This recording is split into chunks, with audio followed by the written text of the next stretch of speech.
लावी खुशियों संगे लावी की डहरी पे दिल की बाजी रे शहनाई शहनाई। বছরের শুরুতেই সুখবর দিলেন অঙ্কুশ ও ইন্দ্রিলা। বিয়ের পিঁড়িতে বসতে চলেছেন তারা।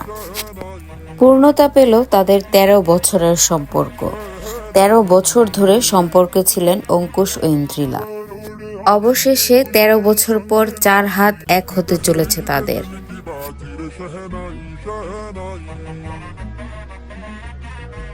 অলরেডি বিয়ের কেনাকাটাও শেষ হয়ে গিয়েছে তাদের, এমনটাই দেখা যাচ্ছে তাদের ভিডিওতে।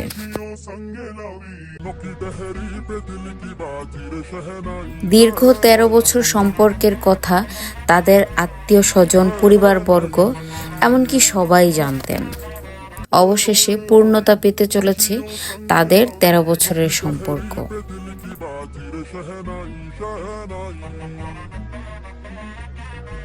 তো ভিউয়ার্স, অঙ্কুশ এবং ঐন্দ্রিলার বিয়ের কথা শুনে আপনাদের কেমন লেগেছে আমাকে কমেন্টে জানাতে একদম ভুলবেন না। আর অবশ্যই আমাদের পেজটি ফলো করে পাশে থাকবেন।